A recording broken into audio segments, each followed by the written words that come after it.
Welcome. Oh, Carm. Welcome into the CHGO Bears Podcast presented by DraftKings Sportsbook, America's top-rated sportsbook. Download the app. Use promo code CHGO when you sign up. Marty!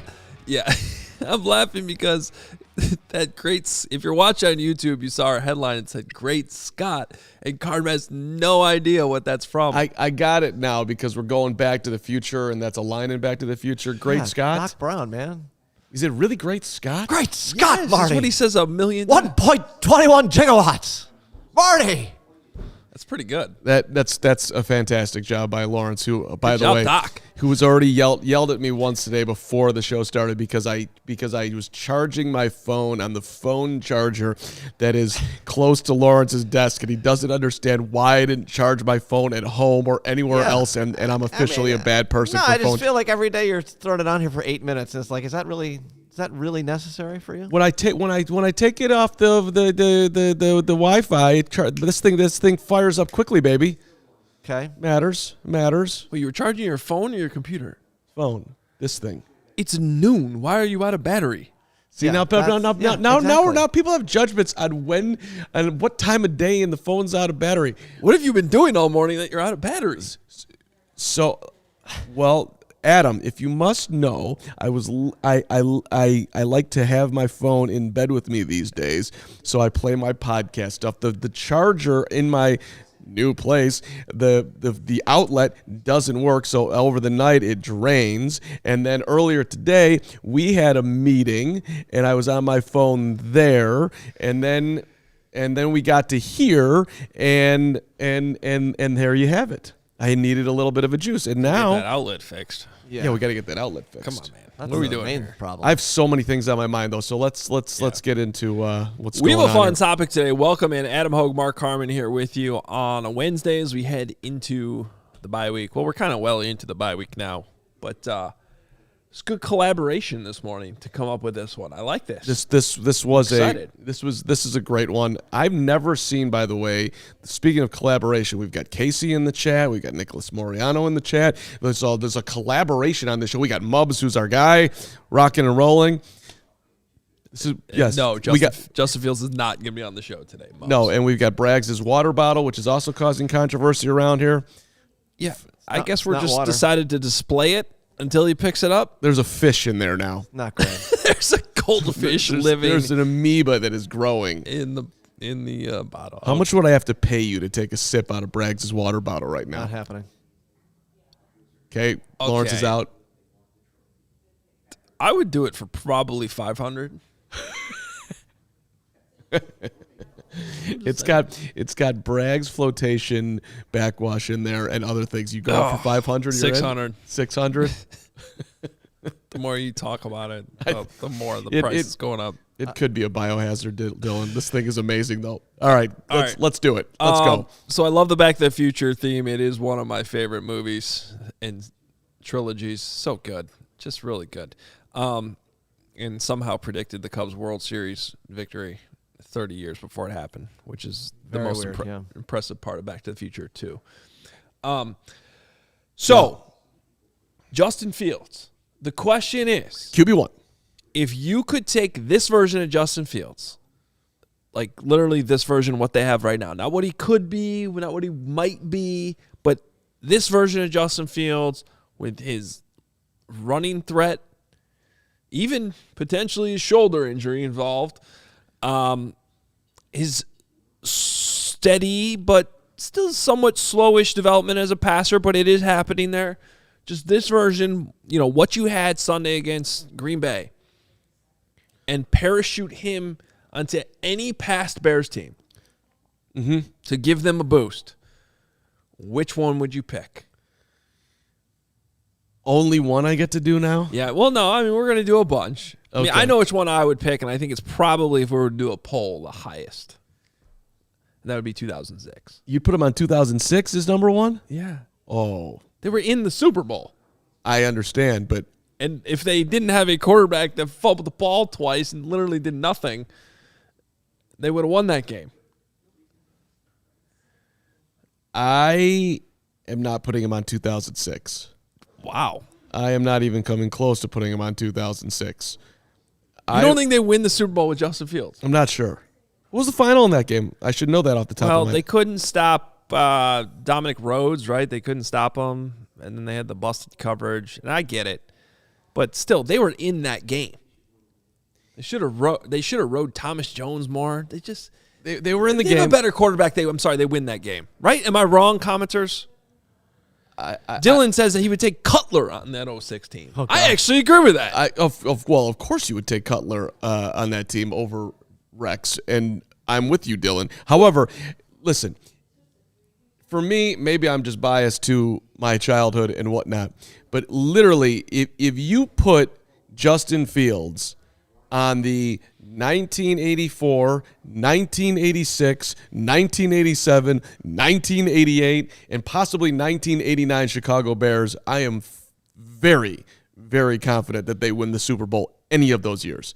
I probably would put them on 86 just for the back-to-back fascination and just, let's do it again after 85. But those teams, come on. We're talking, and they did. I mean, Wilbur was out the door by 86 if memory serves, so that sucks. But still, that defense was completely and utterly ridiculous. And the 84 team, if you go back to that year, they went to Washington, won on the road in the playoffs, and then lost to the Niners. And they're playing Steve Fuller at quarterback because McMahon's hurt. You put Justin Fields on that team with that defense, I think they win in 84. No joke. They got shut out in that to the Niners. I think it was 23-zip. Yeah. Yeah. So, are you allowed to share the text? Yes, I am. Okay. In my mind, I am. I think it's fine. I loved it. I think it's totally fine. It's fine. So we had this conversation this morning, and so I texted my good buddy, 99 Dan Hampton, and I said, how many Super Bowls do you think you win if you had Justin Fields on your team from 1984 to 1989? And the answer came back, not 1, not 2, not 3, not 4, 5. He thinks they win every single damn year with Justin Fields. So that's incredible. And I love that. I don't think he's wrong. I don't think he's wrong either. When McMahon was healthy and they had a quarterback, it was a wrap. And when they didn't, they couldn't do it against the very, very best. They were still winning 14 games, and they just had no punch. And you had Doug Flutie. And so I have a follow-up question. So bad. That I don't think I can answer, and since I don't really remember those 80s teams the way you do. I was like 3. Yeah. Would Justin Fields be able to survive in those days? Current version of Justin Fields. Charles Martin would have that number 1 on his towel. Right, but I think Charles Martin. That's a serious question because the rules were different. There's a reason why Jim McMahon was hurt. Yeah, it's true. It was more physical, but just what he was able to do last week on the bomb to Equanimous, that's what you had to do back then. You had to step up into the pocket and throw it and get cracked. And be like that was if you were going to be an elite quarterback, you had to handle that. And Fields just showed it to you. Plus, I don't think anybody questions his toughness. And back then, he would have been huge. He's a big-ass dude. Yeah, someone's in the comments saying that he's as big as lineman from the 80s. So. That's a different cat. He's definitely bigger than McMahon, considerably. Another huge difference between Fields and McMahon is that Fields is about everything that's going on the field, whereas Jim relied a little bit more on his talent and had a lot of fun. A lot of fun. Now, a couple other answers I've gotten that I think are worth discussing. 2018. It's a great one. Which I think is interesting because I don't necessarily blame Mitch for them not advancing, but who do you blame? Especially because he's putting it on the kicker. Because they didn't, they put up 15 points in that game. Right? Yeah, I was going to say, what was the final score in that game? I think it was 16-15. And I've gone back and watched that game a bunch, and the reality is, I'm pretty sure if my memory serves right, Mitch was bad for 3 quarters and then played pretty well in the 4th. Yeah, he put him in position to win the game, and the kicker didn't come through. Right, and And in Mitch's defense, I thought that the play calling in that game was they were just scared of the quarterback. And when they finally let him loose for a second, he actually played well. So I do wonder, perhaps if they had let him go earlier, they would have won that football game. But if you had Fields and you had that comfortability factor, you win that game, I would think, by 10 going away. The final score, was 16-15. So, they probably score more than 15 points if Fields was the quarterback. Right. Now, are they able to keep going, though? They go to the Rams the following week. That ended up going to the Super Bowl. It's interesting. It is, and I would say yes, and it also plays into the conversation. Do you need to see Fields win comeback games in the fourth? What are you pointing at? Kevin's comment is a good one. Kevin Kaduk. Matt Nagy had Justin Fields, but we saw what he did with him. You bring Justin Fields into 2018, you have to bring in a new.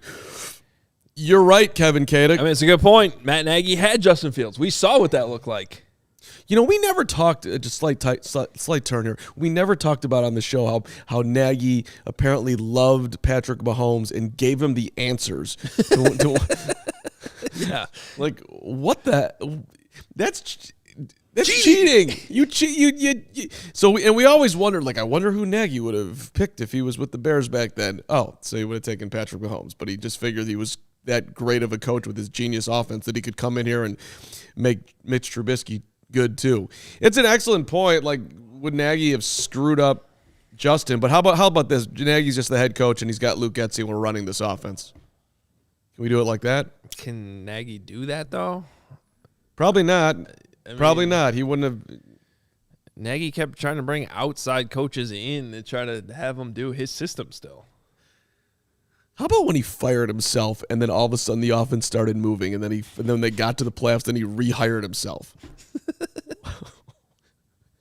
How does that compute? All right, let's not turn this into. Okay, I'm sorry. I just think that was a great point by Kevin. That I think 18's I think 06 and the late 80s that you're bringing up are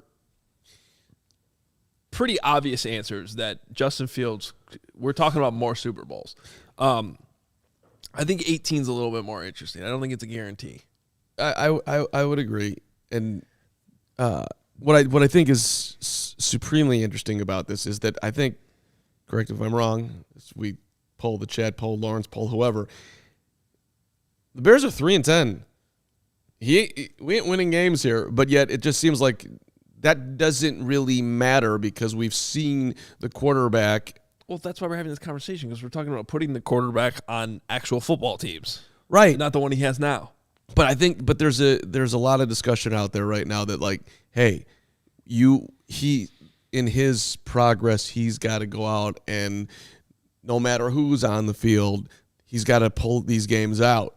And I thought you made a great point yesterday, saying you can say pull these games out or not. The dude threw 2 touchdown passes against the Commanders. You telling me they didn't pull that game out, even though he didn't pull that game out? He pulled that game out. They just so. Well, I think, but it's almost like we don't even just need to see him do it for people to know that the quarterback is there. Yeah, because I think those that are really, again, I feel like I have this every week. It's like for those that are actually watching the games and not just commenting off highlights and the runs that they see, he is making progress as a passer. There's no question about it. And so, I think that it's any criticism he's still getting is really not warranted. The other one I wanted to bring up, because I've gotten this on Twitter. Does that mean we're going to win 10 Super Bowls when Ryan Poles puts together this team? I keep telling you to stop saying that. When have I said that? I don't think I've ever said 10 Super Bowls. No, but you last week you said 1 and you got us in trouble. So. With who? who? I didn't know we were in trouble on that one. I've heard about other things we've been in trouble for. No. The what was that comment a couple weeks ago? Oh, comparing him to Jordan already, or whatever, that we didn't really do, but nobody did that. No one did that. Oh yeah. Oh, that one. Yeah. Dan Wiederer was not happy when I said that he would be number 2 to Jordan, and a lot of other people weren't too. Right? We were in trouble. I spoke with Dan about it. We had a good conversation. Yeah, we did. Yeah. Hashtag Weeder, hashtag on the money. It's fun when you can have normal, rational sports debates. Yeah. Yeah. 2010 is the other one. NFC Championship game. Cuddy gets hurt. I mean, I think you can make the argument they make the Super Bowl if Cutler just doesn't get hurt. Agreed. And agreed. They might win. We don't know. It's totally hypothetical. So that one's another interesting one to me because it's like, that was I mean, I guess if they would have done it with Cutler, then they probably do it with Fields, right? Well, I know what you're gonna say. You just are so disrespectful. No, but hey, to Jay Cutler, I'll say this. I was listening to our friend Mark Rohde this morning, and he was on the field for Cuddy this past weekend, and Cuddy had his kids there. Yeah, and his kids were there because they wanted to get a Justin Fields autograph. And they had gone over to the kid. The kids went over. Fields signed the autograph for Cuddy's kids, and they run back to Cuddy. We got Justin Fields autographs, and then he's like, "That's why we're here." And that made me actually like Cuddy. The fact that his kids wanted Fields autograph. Okay, kids, let me see what I can do. Okay, I'll get us on the field, and you'll probably run into Justin Fields and get you an autograph. That's a good job. Zach Miller was down there too. Okay, good Cuddy buddy. Yeah. I actually regret. I should have gone. I forgot that Zach was playing. Could you have gone over there pre? No, he had a concert Saturday night. Oh, okay. Yeah, would have been fun to go to. Kind of forgot about it. But I like that Jay's taking his kids to get the Bears quarterback autograph using his cloud. Good for you, Jay. Yeah, it's the best thing that Six has ever done for this franchise. Yeah. I think someone else has brought up the Tressman teams. I don't know, man. I don't know that Fields fixes that. Those defenses were so bad. And honestly, Josh McCown was doing a decent job when he filled in, right, in 13, and they still weren't. They were playing 500. Yeah. He was playing great. I don't think so. Do they win that Week 17 game against the Packers, though? Fun brain exercise. I have not thought about that until this very moment. So off the top of my head, my intuition is to say yes. They did score 28 points in that game. They lost 33-28. But there's no. I don't think you can be anywhere close to supremely confident about any form of the Mark Tressman Bears. Right. I mean, look at the end of that season. So they go to. I remember this game in St. Louis. They give up 42 to the Rams. Okay. They lose the infamous kick on second down overtime game against the Vikings. They give up 28 to the Cowboys in a win, 31 to the Browns in a win. Like they were scoring points. Like they put up 45 on the Cowboys, 38 on the Browns. Now they had the dud in Philadelphia where the defense gave up 54. They lose 54-11, and then they lose 33-28. I don't know if Fields makes a difference, man. The defense was just dying. And it got even worse in 14. Fields would just love to have those offensive weapons. Sure. Well, that's fun to think about, right? Yeah. Him throwing to Brandon Marshall, Alshon Jeffrey. Let's get Martellus running around. No disrespect to Cole, but that's a better catching the football tight end. Listen. You know what I got to say? Cole Kmet has some Martellus Bennett in him. And this is not the first time I've said this. And what I mean by that is the trucking part? Yeah, when he catches the ball, he does not want to go down. And Martellus was always like that. Like Martellus would catch a ball and take 7 different hits before he would go down. Did you get along with Martellus? Oh, yeah. He's one of my favorites. I loved Martellus. Yeah. Martellus is awesome. Yeah. I got to hang out with him one day in New Orleans in the year of the Joe Burrow, Trevor Lawrence championship game, and he was down there for whatever he was promoting, Dos Equis. So we walked around the French Quarter and went and got a foot massage together. And I remember that. And I was there was a video on that somewhere. I was so in love with Martellus. It's just fun. He was like doing a better job on the street interviewing fans than I was. I'm like, okay, I should retire. I'm a big fan. Bring Marte. Little has the cantankerous bone in him. He was a guy too that did not love football. Like I don't know, he didn't love football. He loved a lot of other things more than football. I mean, he'd be walking. He had a lot of other interests, which I don't fault any football player for. I think it's a good thing. He was just that talented, but he would be walking around in that locker room, his whole body be aching, and be like, like, I don't want to be doing this.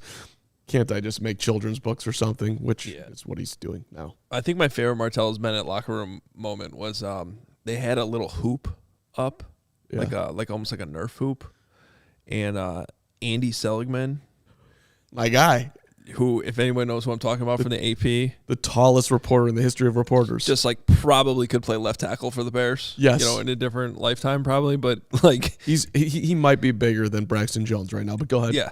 And he was standing right under the hoop, and Martellus just came up from behind with the little Nerf ball and dunked on him. Dunked on Seligman? It was so funny. It was hilarious. What did Seligman do? This is an outstanding reporter / slightly awkward individual, and now all of a sudden you're getting dunked on by Martellus. I don't know. He just laughed, and I don't know. It was so funny. That's amazing. That's great. I think that's my favorite Martellus. That's moment. amazing. All right. Kevin also had a weird question that kind of creeped me out too. I don't know if we want to put that up, but he said, if we're discussing hypotheticals, who wins in 1986? A team of mini Ditkas or unborn Justin Fields? Okay. Obviously, the answer is mini Ditkas? Hurricane Ditka. Is Kevin drinking like lots of Robitussin today? Isn't he under the Kevin's weather? had a rough couple days. Let's give him a break. Okay. I thought he sounded fantastic on our morning call today. Very lucid. Something's happened between Mark? Something's happened between 8:40 and 12, whatever it is. Well, he did, but he also didn't have his video on, so we don't know what type of shape he was really in. That's true. Yeah. Mini Ditkas versus unborn Fields. It's interesting to think about. All right. That's a good point, William Kane. Mini gods. Ditkas. I think the answer obviously is Hurricane Ditka. Trick question.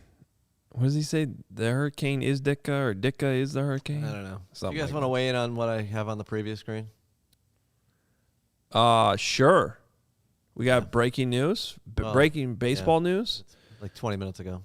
Willson Contreras and the Cardinals are in agreement on a 5-year, $87.5 million contract. A source familiar with the deal tells ESPN's Jeff Passan. Kill me. I mean, my reaction is that just sucks.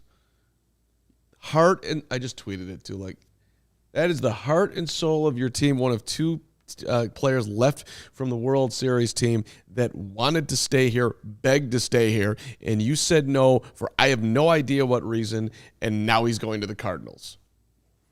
That sucks. Does it? See, and that's the other side. Like, what would this, if we put this in White Sox terms, this would be like, I don't know, Paul Konerko? We lived this. Jim Thome went to the Twins, and he killed us.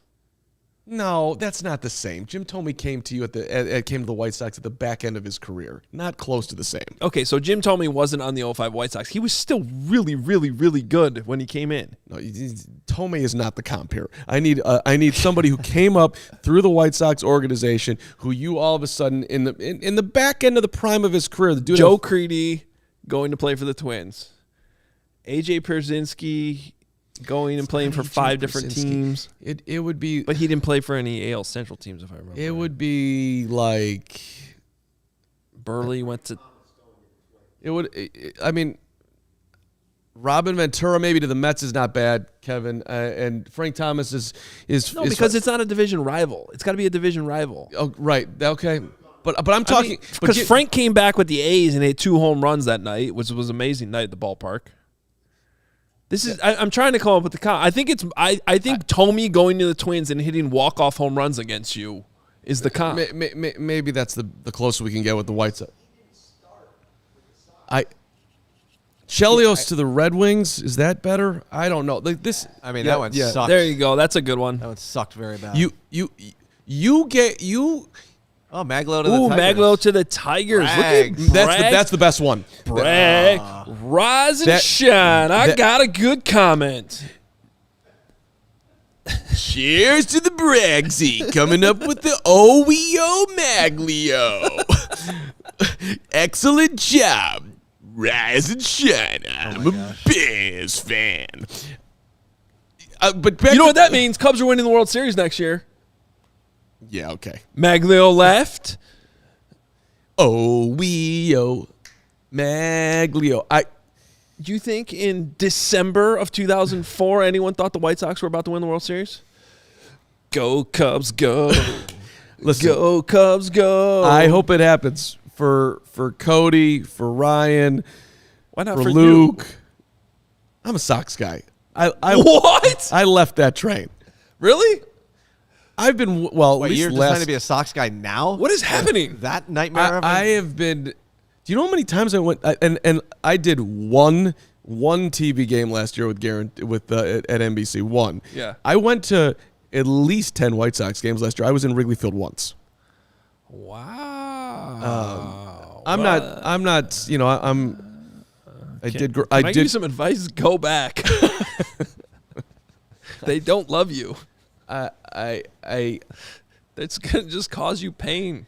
I still enjoy going to Wrigley Field, and I do hope that the Cubs will be good again someday. I'm far from a Cub hater, but it hasn't been the same for a while for me. I was trying to think of a Bears comp. Michael said Adrian Amos to the Packers. No, Yeah. how about the punter? Pat O'Donnell to the Packers. I don't call either of those guys heart and souls of the teams. I don't know, though. Pat I mean, O'Donnell. Amos to the Packers picking off Mitch Trubisky for the game winner the very first game as a Packer in 19. When, to me, I don't think the excitement over the Bears has been that high at any point I cover the team than going into that Thursday night opener to kick off the season, year 100. That sucked. I mean, I guess that is the equivalent of Tomey hitting a walk-off against the White Sox. Julius Peppers to the Packers is not bad. True. End of their. That's actually... Didn't Mongo have 1 year with Green Bay? You know what? Peppers to the Packers, Come on, McMahon won a Super Bowl with those jerks. that's a good comp. Because as good as Peppers still was, and he went on to be pretty solid for Green Bay, you kind of understood that he was... He was a hired gun here, and he was old then. And like Willson Contreras is the same thing right now. Like you look at his catching. He had a great year last year, dude. I know, but everyone's against him being a catcher right It's now. such bullshit. I'm with you on that. But I don't get it. I really just don't. You're sitting there evaluating this dude, in my mind at least, staring at a computer. Robbie Gould going to the Gould 49ers. is That's a pretty good one too. Gold is in there. That's pretty good. I like that one. Especially he comes back and single-handedly beats you. You single-handedly lost to a kicker. It was unbelievable. That was one- so much football karma. That's the one time in my life I think I was legitimately sitting in the press box, like kind of rooting for that to happen, because it was so crazy that it was like when he lined up for that walk-off, it was like, yeah, I hope this goes through. This is too perfect of a story. Wasn't it like from 26 yards though? It was, and you knew it was going to go. I don't remember what it was exactly. I just felt like a chip shot. I don't care if that was from 70. He was going to make it. I'm getting angry just thinking about how that was all evaluated with the great John Fox. Yeah, that was bad. I don't get the way baseball is evaluated today, missing the human element of the whole thing. That's what it feels like to me. Derrick Rose to the Knicks. Broke my heart. Absolutely broke my heart. I still want him. He's playing like 6 minutes a game right now. Please let him finish up his career in a Bulls uniform, and I will fight anyone who doesn't think that jersey should be retired at the United Center when it's all over. All right. Well, that was obviously some big baseball news. And obviously we'll have you covered more. Cub show's at 120. Laurie Market into the Cavs. You're a funny man, Joshua Kamen. Jordan to the White Sox. That's funny. Yeah. So much more coming up on that situation with the Cubs, and I have a feeling they're going to make a splash here soon beyond what they've already done. So we got the CHGO Cubs show coming up at 1:20 right after we're done here. I want to tell you about the ComEd Energy Efficiency Program, which is committed to helping families and businesses in the communities we serve manage energy usage and lower energy bills now and into the future. ComEd offers a wide array of incentives on lighting and other efficiency upgrades to commercial, industrial, and public sector customers of all sizes across our territory. Customers can inquire about how to upgrade outdated lighting to energy and money-saving efficient LED lights. Learn more about network lighting to operate your lights through your mobile device and track your facility's energy usage and more. Incentives have recently increased for indoor-outdoor lighting and network lighting controls, making these projects even more cost-effective than before. Visit ComEd.com/poweringbiz to start saving money and energy. To start a project, call ComEd at 1-855-433-2700. For more information, email businessee@comed.com or publicsectoree@comed.com. You got a Larry David moment from last night that we're going to get to in a second. And William Kane, CHGO to DraftKings is funny and not exactly accurate, but CHGO to DraftKings. But that's funny. Larry David is my idol, so I can't wait to hear You're going to enjoy this. So Greenridge Farm. What's up, Greenridge Farm? I miss you guys. I want to see you in person. But you are the best Chicago local meat and cheese company offering the best all-natural options. Eat all natural. It's better for you. Get the deli meat, the sausages, the meat sticks. 16 grams of protein per stick. Protein is key. Got to have it. Meat sticks come in chicken, Black Forest beef, jalapeno cheddar, spicy chili. Two brothers perfecting a small batch of meats and cheeses. Timeless traditions from their European roots. You want to check out Greenridge Farm. They are in the refrigerated section at your local grocery store, Costco, the whole deal. So look for it in that grocery section. And right now, when you order any 3 meat products at greenridgefarm.com, greenridgefarm.com, and include a pack of meat sticks in your cart, those meat sticks will be free simply by using the code CHGO at checkout. You want to hear my Larry David moment? I do. Okay, so I walked over to the Chicago Theater last night because Michelle Obama was speaking. So I wanted to hear Michelle. I do not want this to get political. People, so keep those comments off. But I wanted to see Michelle speak. And so I went over there during the day to see if there were any tickets. And the guy at the box office says, this is like the only old school place going. You can go to the box office. Like they'll release them. You can try later. So I walk over at like 7:30. The show's at 8. Huge line, big crowd. I go up to the box office. I'm kind of meekly. I'm like, any extras in there? No. Like just a fierce no. So I'm like, okay.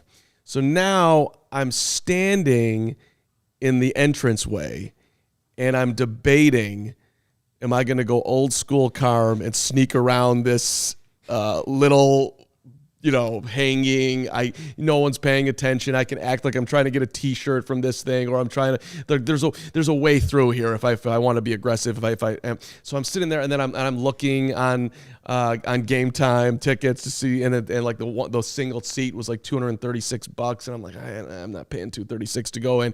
So I'm waiting, and I'm thinking that it's probably just not going to work out, and I'm going to go home. But so as I'm standing like at the back, and like maybe I got 5 minutes left before I'm going to leave, terrible scene happens. Old guy, I wasn't paying attention. All of a sudden, I just see him fall backwards, and he cracks his head hard on the marble floor. And I'm like, oh my God. I mean, it was awful, terrible. And like, I don't know if I think his wife, I'm assuming, who was already in, like comes back and like sees him, and all of security is around this guy. And, he's trying to act like he's okay, but he is definitely not okay. And like he had some bodily function that happened because I think his body was in shock, the whole thing. And here comes the Larry David moment. This is terrible. This is terrible. I can just picture it. Waiting for it. So they bring out like the wheelchair whatnot thing, and they lift him up, and I'm telling like security, I'm like, he hit his head hard. Like this guy needs attention. This is not good. And so then they get him all set up, And now they're about to leave, and I was like, can I ask them for their seats? Oh, man. And I'm like, so they're like, you're not using them. I mean, they're going to go to waste. Yeah. What would you take for them on the way out the door here? I only need one of the two. Just pick Larry! and I think Larry would have gone in there and said, can you just forward those to me? Here's my email. Like as they're getting on an ambulance or something. Yeah. Like, wait! Can I get those? Are you guys in the balcony or lower main level? Did you actively help this man? I did not. No, I couldn't help him. Like I was worried that I think anybody should be touching him. It was scary. It was super. If you were genuinely helping the guy, then I think it would have been the right thing to do. Okay. But you weren't. So you were just standing there. So and then what ended up happening is I went back to the box office after all this happened, and I was like, I'm assuming that nothing's changing in here. And the dude got on his thing. He's like, I got one chair for you in the back. You can have it. So I was on some like auxiliary thing, and I was all in the back by myself in this folding chair. And I so you got in. I got in. It was a great show. Super inspirational. Yeah. You know where I thought you were going with that? Yeah. I thought like with all the attention on the man who fell and got hurt, that you like had some window where you could just walk right in, like sneak in. Because Larry would have done that too. He would have been like, and just like. Taking advantage of the situation. I probably that would have been actually, and I think it could have been done at that point. I mean, there was. That's where I thought the story was going. Okay, yeah. No, I was like, But actually, asking for the tickets is even better. That's definitely something that would be written into that show. Guys are not using those, right? Clearly, you're not using those. Can we use those? I got prayers up, by the way, for that dude. I hope it was awful. By the way, I hope he's okay. Yeah. All right. I know you want to talk about Adam Johns' Teven Jenkins piece. Yeah. Shout out to your Hoge and Johns partner. I just, I read his piece today over in the Athletic on Teven, and there was a lot of stuff in there that I didn't know about. Maybe I should have, but I didn't. Great job by Johns. He lost his mom when he was 8 years old. She had cancer when he was 3. So. My story's slightly different. My mom was 13 when she passed away. So it's like the connection of like having that was interesting to me, and how he's persevered and made his way to the NFL. It's pretty damn impressive. It sounded like he had Johns underlines his grandparents and just different things that were around him, which was just awesome to hear about. His support didn't come from a lot of money. There's a lot of great stuff in the piece, but on the football side, the last comments coming out of there. And I should pull it up here. Excuse me very much. He's still warming up to being a guard. Yeah. He's not, he still wants to be a tackle, somewhere at least. So I thought that was just an interesting piece. And also how the Bears went and did it. They called him up and said... well, here's the quote. Before we get to that part, here's the quote. Jenkins said, again, this is from Adam Johns' piece in The Athletic, "My confidence has grown a lot because I'm starting to buy into guard more. At first, I wasn't really buying into it because I want to keep hope alive that I'm still a tackle. But as we progress further, one day I will finally admit that I am a guard if my career goes that good. And if it's better for me to do my career as a guard, I definitely say that I'm a guard. And like I said earlier, it's all about the motivation inside of me to give myself and my family a better living than what I was getting." Lot there. I do have to give you credit though. I thought he had embraced the guard thing more and was in. You were right. You said this a couple weeks ago that you thought that Teven Jenkins still wanted to be a tackle. And if you're the Bears, knowing that. I mean, he's embracing it and moving that way and all that, best for his family. But do you give him, hey, dude, saw your piece in The Athletic. Not necessarily that's how that conversation would go, but hey, dude, do you still want to play tackle?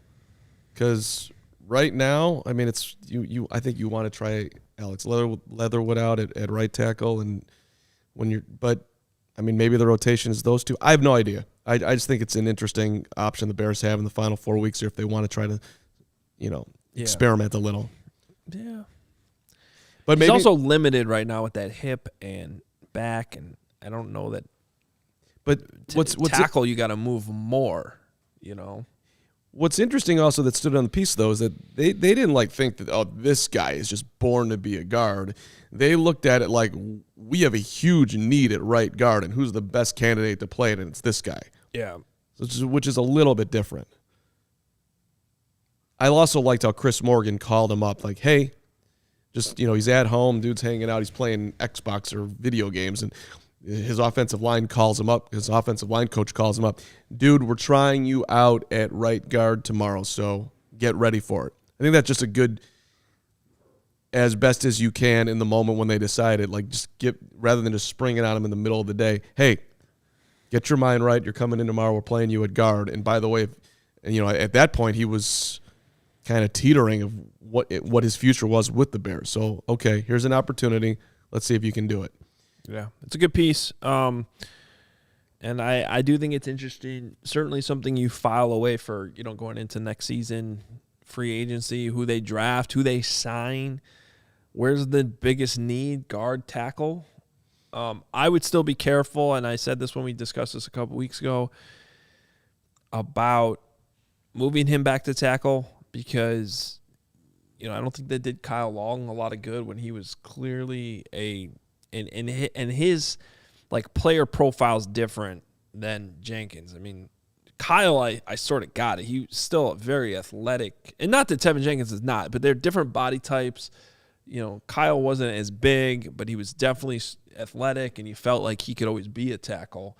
But maybe Jenkins can still do that. I just like what he's doing at guard right now. So I don't want to mess with it too much. Which is totally fair. It's also, are you taking some food, chips, whatever, off the table by not seeing if he can actually play the premium position when you don't really have a clear-cut who is going to be your left tackle in the future option? So, if he actually could do it, which is what this dude's dream has been, that sets you up in a way that you're not set up right now. Yeah, it's definitely interesting. Meanwhile, if you got my newsletter this morning, good stuff. Sam Mustipher. There's a couple things in there, but one is that as a whole, the offensive line is showing signs of improvement. Pass blocking, despite some of the deficiencies. I think this is kind of an underrated storyline this season, in that, basically all summer, us included, this O-line's not good, they're not going to be good, and then from a run blocking standpoint, they've been good all year. I talked to Sam Mustipher last week, a couple weeks ago, whenever that was, we talked, and he said,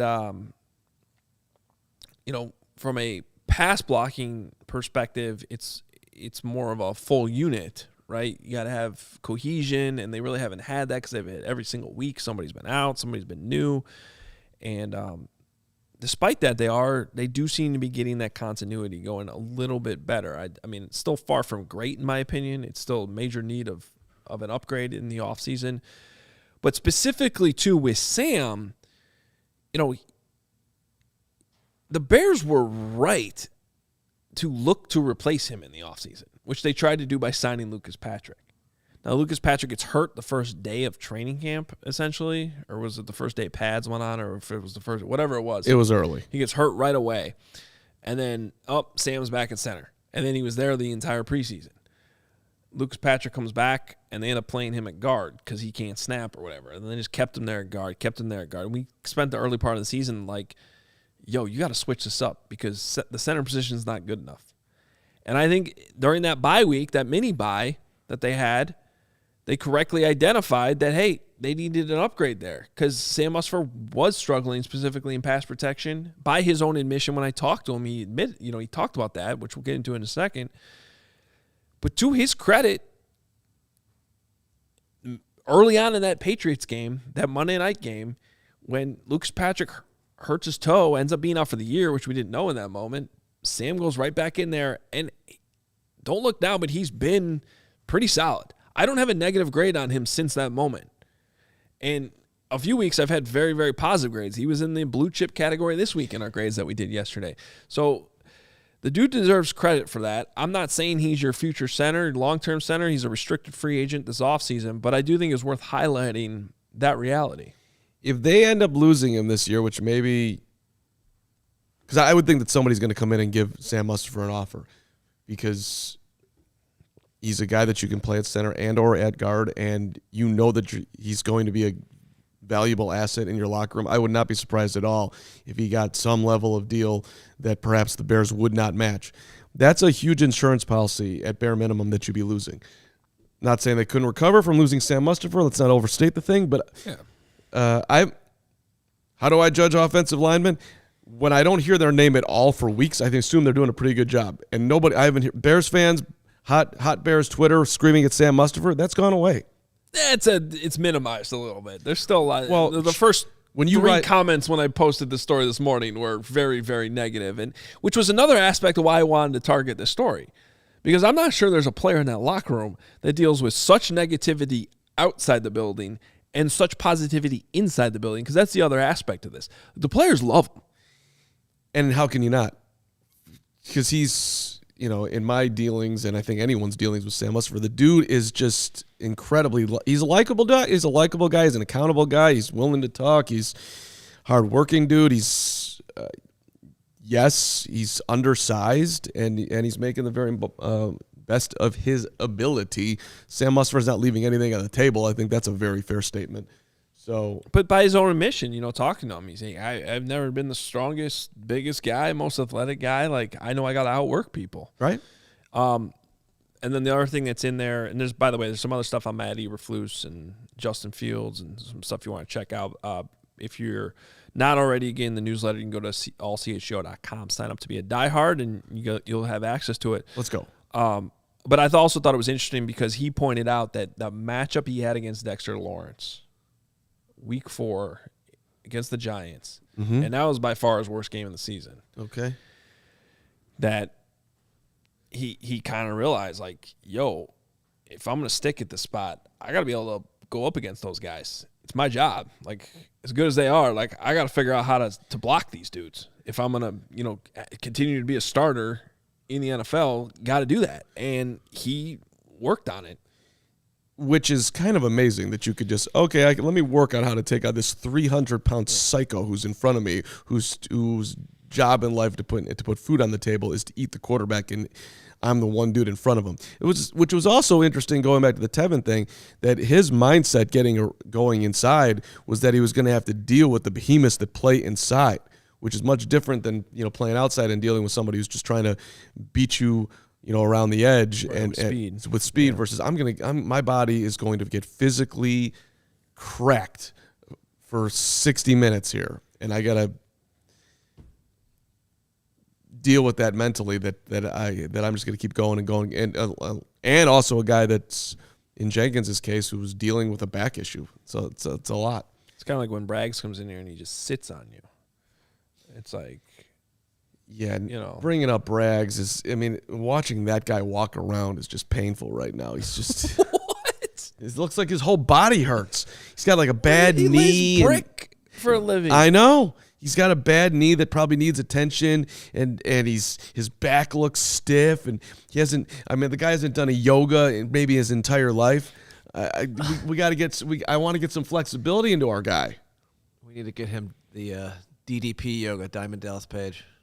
There we go. I don't know if you know who that is. Social media idea, yoga class in here. Let's get it going. Well, maybe for it's holiday season here. For maybe get Braggs for a Christmas present. We'll hook him up at Stretch Lab down this road and video it. Have them move Braggs around, get him loose. You got my guy over there now. See, you're ignoring that he's got this elixir that he's going to live forever with. I do think when he comes in there and drinks that thing that it could. You're right. That could change everything. He's going to live forever. Yeah. All right. Well,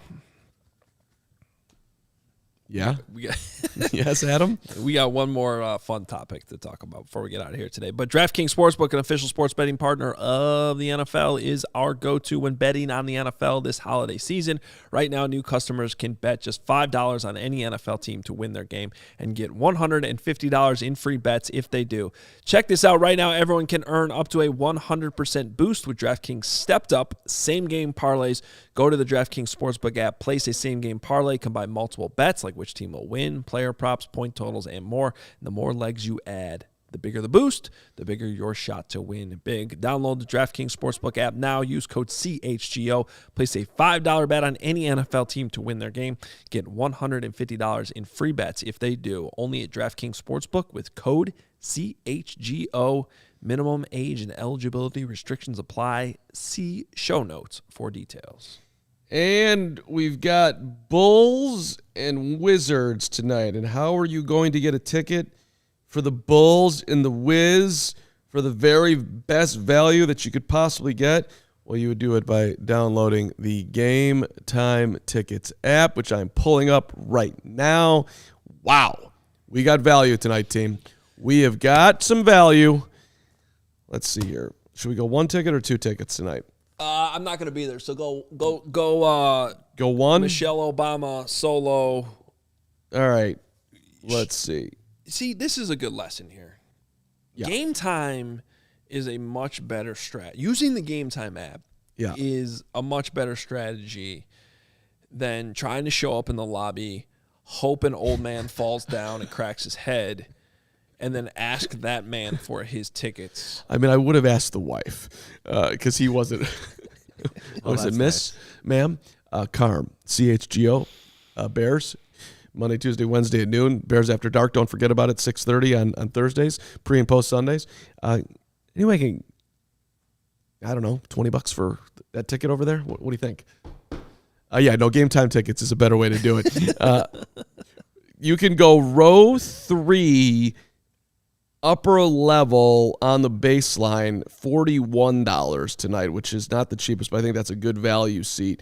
You can also go corner under $100, $95. That's about a $160 ticket if you were to go to the window. Great value on That's pretty good. Yeah, great value on Game Time, the hottest new ticketing site. Makes it easier than ever. Best deals, sports, concerts, Michelle Obama, shows at the Chicago Theater, wherever you want to go, courtside, behind home plate, floor seats. Yes, they've got it for you.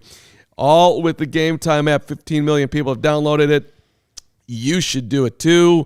And if you love CHGO, the best way to support us is by buying your tickets through the link in the description. Game Time.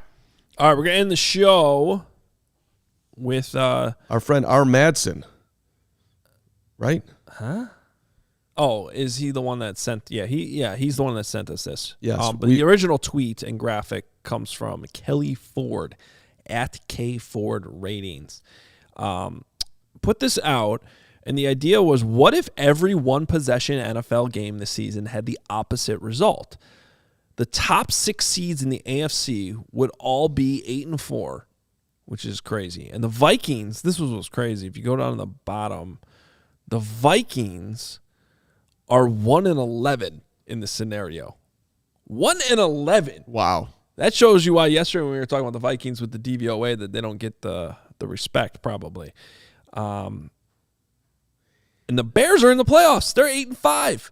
They are. I mean, look at those. Bears have lost to the Vikings. Bears have lost to the Giants. Bears have lost to the Commanders. Bears have lost to the Packers. Well, the little arrows on the right, green or red, show you how many more wins or more losses they would have if you flip the results. The Bears have the highest amount of flipped wins with +5. So they become an 8-5 football team instead of a 3-10 football team. Now, and by the way, 8-5 is a half game back of the best team in the NFC. They're sitting at 6, but the best is the Niners at 8-4. Where I think this is somewhat relevant, there's two sides to this. One is, I think you have to give the teams that have won these one-score games credit for being a team that has figured out how to pull these games out. Like the Vikings. You can shit on the Vikings all you want this season. They're winning the football games. They deserve credit for that. Yes, winning football games good, losing football games bad. Agreed. You know, and it's still, to me, yes, you can go into the playoffs doubting them, but, you know, if it's a close game and they're at home, I'm probably going to take, you know, side with the Vikings. And the NFL is all about parity, and you have to win close games to be a good football team. And if you don't lose them and you don't lose them, if you don't win them and you don't win them consistently, it means that you're not good. On the other side, though, I do think that it does expose you a little bit, as especially when you go in like to the offseason and we talk about win projections in the offseason, and you'll often hear, you know, analysts say, well, this team played this many one-score games. And so let's just say hypothetically the Bears are a team that, you know, add a stud left tackle, add a stud wide receiver, get their 3 technique in the first round of the NFL draft. You know, they make the improvements in the areas that they're weak, and they might still not be the perfect team. But you're going to see this. You're going to see them going, well, look, man, they were in all these one-score games last year and lost the majority of those games. You add these players, you add Justin Fields getting better, they're a team that could go on to win 10 games this year. Well, and yeah, that's been the exciting part about the Vikings, because last year they lost all of them, and nobody really was coming into the season, with the exception of Carm, who's going to Mexico for a wedding tomorrow, and is under the weather today, and we love her and we miss her. But nobody was picking the Vikings. Very few. Yeah. She did. Hashtag Carm. But they were right there over and over and over again. Flip the script 2022. I take optimism from this fine graphic, and I really, more importantly than anything else, just it was awesome to wake up this morning and have a fantastic tweet coming at us from our guy, R. Madsen 714. This would be a great topic today, 5 hours ago, thinking about what he wants to hear on the show. That warmed the old cockles of the heart, if you will. So the what of the what? Doesn't The heart subcockles? The subcockles doesn't have cockles. That's an old Dennis Leary situation right there. Yeah. Cockles. Yeah, they're in there somewhere. Yeah. All right. Luke? Luke's not a cockle guy. Luke knows. Luke knows all. All right. A couple other takeaways here. Yeah. The Lions being 8-4, if you flip the one-score games, to me is pretty scary. Interesting, considering that they've actually been playing better football lately too. And they're most likely going to have a top 5, if not top 8 pick. Yeah.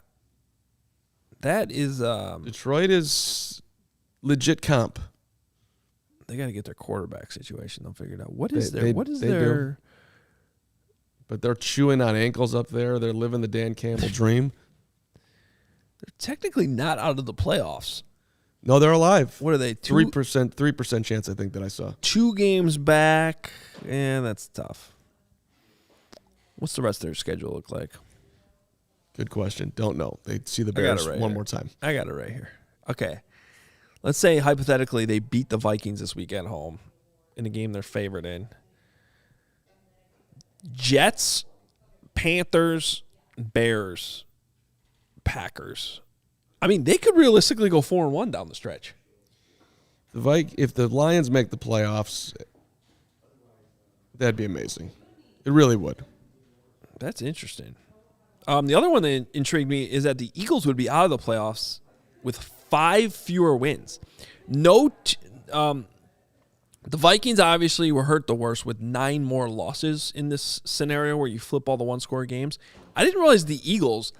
It seems like the Eagles have just been blowing teams out this year, but in reality, they've actually been in one-score games. Again, I think you give that team credit for being good enough to win them, and they have like legit talent, in my opinion.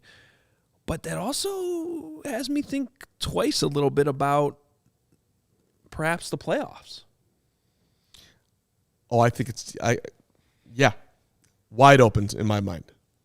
Maybe it'll be the Eagles. Well, this is where I think the Jimmy Garoppolo injury was so big, because I think before Jimmy G got hurt, I might have picked the 49ers to come out of the NFC. Were you surprised that Baker Mayfield ends up with the Rams? I mean, yeah, but I don't. know what it means. I don't really care. What was interesting? Well, it's just interesting. They from didn't a rule Niners, him out playing tomorrow. Well, it's interesting from a Niners standpoint. That would have been the logical destination. Yeah, but they had no chance to get him. I got it. And But I'm surprised. Like, why do the Rams want him? because Stafford's out for the year, their backup's hurt.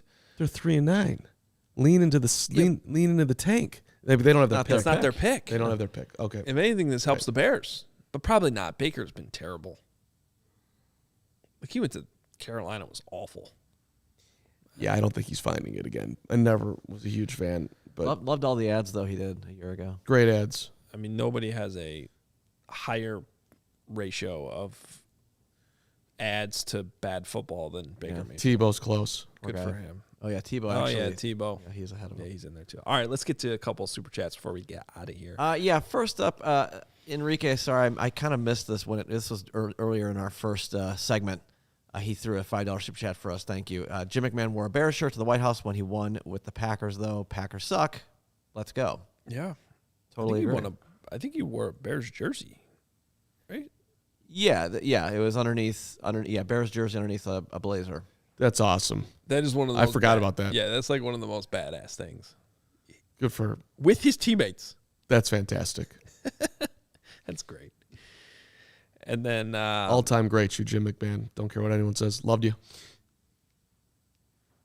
What And do we then got? Ghost, $1.99 super chat. Gentlemen, Juju or DJ Chark for the Bears next season? Also, signed Bates 3 away from the Bengals. Bates the third. It's interesting. Juju or what is this like? We already got Claypool. We already did this past year. Those guys were both free agents last year. Yeah, I feel like we were doing this same thing. I've always kind of liked Chark. Yeah, I would go. I would go Chark, even though credit to Juju getting himself in a good situation, having a nice bounce back year overall. As far as Bates, I got no problem with that. Sure. Yeah. Is that it? Those two? Yeah, that's it. I like the way you're thinking out there. All right. Let's move this forward. We're out of here. Make sure you're following us on Twitter at Adam Hoge, at the Carm. Can we talk about where you're going? Yeah. Hoge's going to Paris. Most people on a bye week, they maybe take a little trip up to Wisconsin or whatever. Hoge is flying across the pond tonight. Yeah. Tonight. It's amazing. That is Wake up in Paris. Magnifique. we expect at least one tweet from. I don't know what you just said. I don't know a single French word. It's going to be interesting. Are you going to the Eiffel Tower? I've been to the Eiffel Tower, actually. Okay. I was 17, though, when I was there. I don't remember. I've never been. Look. May I suggest a jambon du beurre sandwich? Sit in le Parc de Luxembourg and eat a jambon du beurre and watch the little boats on the pond. Si. Les bateaux. Oui. I know that, right? Le Musée d'Orsay. Listen, if you for real, I'll pay you double for whatever it costs you. I want a French Open hat. I want like an authentic. I did. You know what popped up was a tour of Roland Garros. Oh, so yeah. Any chance? If you do that, that'd be so sweet. You could slide get across on the clay and convince Krista to do that I'll on our 72 hours in Paris. Yeah, I gotta tell you that ain't happening, dude. You want him to go to Roland Garros and part of his 72-hour trip to Paris? Come on. It's Roland Garros. That's like, I would say, not even in the top 100 things to do in Paris. Yeah, thank you. What else is there? Who cares about the Eiffel Tower? Oh, my God. Roland Garros. The city of love, for God's sakes. He Great. started They the could have Bears all- podcast with an obit to Nick Bollettieri yesterday. Of course he wants him to go to Roland Garros. Thank you. Roland Garros, man. To which I very regrettably accidentally said I don't care, but was also sort of accurate at the same time. Roland Garros is sweet, man. You should go. Why? They're not playing. Somebody might be playing. Clay good. courts. Let's go. Just give me the hat. Give me a sweet hat. French Open hat. Or anything French Open. Let's go. Bragg says, take the brick juice, see if you get past customs. No. I feel like an 8-year-old whose parents are headed off on a trip. Will you please bring me back a hat? Like, it just showed that you were thinking of me on your trip. See, my actual 8-year-old is like, can I please come? Please. And I've talked about this before. He's such a good traveler. It actually breaks my heart to leave him here. Oh, Well, his day will come. It's an adult trip. Well, we're going to go on another baseball trip this year. Our trip to New York last year was awesome. So we're going to figure out where we're going this year for there you go. To see the White Sox lose. And Enjoy some craps. Maybe go down to St. Louis and see gosh. the White Sox and the Cardinals and have Willson Contreras. We're out of here. Cub show coming up. Nick and Will still have a show for you tomorrow on Thursday, our Thursday edition of CHGO Bears Podcast coming your way at noon. And then Bears After Dark Bears tomorrow After night. Dark tomorrow night as well. So the coverage continues throughout the bye week. I'll be back Monday. Patrick Manley on the show tomorrow night. Ooh, didn't know that. 93% certain that's true. What a tease. Certainly not live, though. Not live. Yeah. That's He could. Oh, come on. He could pour himself a long snapper IPA and come on live. Let's go. You would think. Let's go, Pat. All right. Yes. Cubs coverage coming up right after in like 15 minutes or whatever. It's 10 minutes, 14 minutes. Bears. 120. CHGO Cubs podcast. See you guys later.